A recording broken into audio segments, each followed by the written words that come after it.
భారతీయ ఛానల్కి స్వాగతం. జై శ్రీరామ్. ఈ మధ్య వరల్డ్ ఎకనామిక్ ఫోరం డావోస్లో జరిగిందండి. దాంట్లో చైనా వాడు ఓపెన్గా పబ్లిక్ డొమైన్లో మన మీద నిందలేసాడు, ఇండియా మీద. ఏమన్నాడంటే వాళ్ళని రిస్ట్రిక్ట్ చేస్తున్నారు, వాళ్ళ ఫారెన్ డైరెక్ట్ ఇన్వెస్ట్మెంట్ని అలౌ చేయట్లేదు వాళ్ళ మీద. అంటే అదే ఓన్లీ ఫర్ చైనాకి కొన్ని రూల్స్ పెట్టి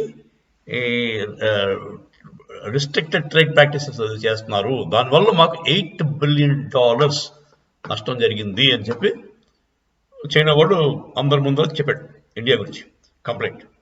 అప్పుడు ఇండియన్ రిప్రజెంటేటివ్ కామర్స్ అతను ఏం చెప్పారంటే రిప్లై కింద,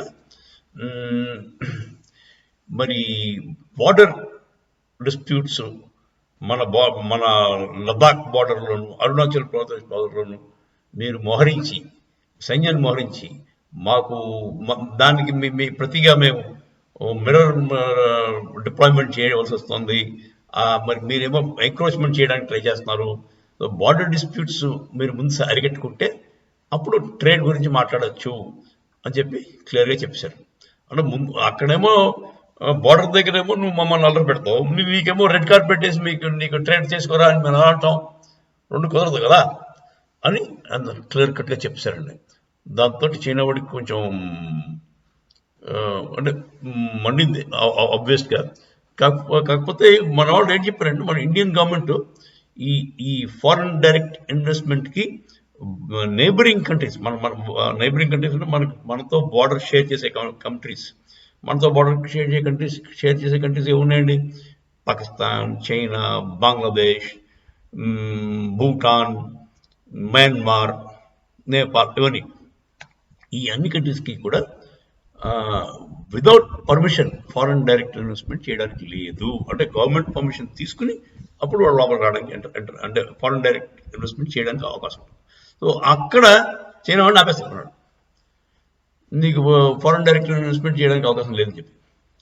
సో ఈ రూల్ వల్ల చైనాకి అంటే వాళ్ళు ఏమంటారంటే మాకు డిస్క్రిమినేటరీ, మమ్మల్ని వేరేగా చూస్తున్నారు అని ఏదో పోచుకోవాలి కబుర్లు చెప్తున్నాడు. కానీ దానికి కారణం అయితే ఇది, బాబు నువ్వు చేసే ఎంక్రోచ్మెంట్ అన్నీ మాదే అనడం, లోపలికి వచ్చేయడం, చొరబాటు చేయడం, వాటి వల్లే నీకు ఈ కొత్త రూల్ ఇంప్లిమెంట్ చేయవలసి వచ్చింది అని చెప్పి క్లియర్ కట్గా చెప్పేశారు. దాంతో అక్కడ చైనా వాడు యాక్చువల్లీ వాడు చేసిన పని వల్ల మనకి చాలా ఎక్స్పెండ్, వాడు $8 బిలియన్ వాడు చెప్తున్నాడు, కానీ మనకి జరిగిన లాస్ ఇంకా ఎక్కువ. ఎందుకంటే ఆల్మోస్ట్ 2-3 ఏళ్ళు బట్టి ఆర్మీని అక్కడే బార్డర్లో డిప్లాయ్ చేసి పెట్టాము, దానికి చాలా కాస్ట్ అవుతుంది. అదొకటి. తర్వాత all over the world China మీద ట్రస్ట్ తగ్గిపోయింది. ఇది తక్కువ వాడికి, మన ఇండియాలో లాస్ తక్కువ, ఎవడూ చైనా నమ్మట్లేదు.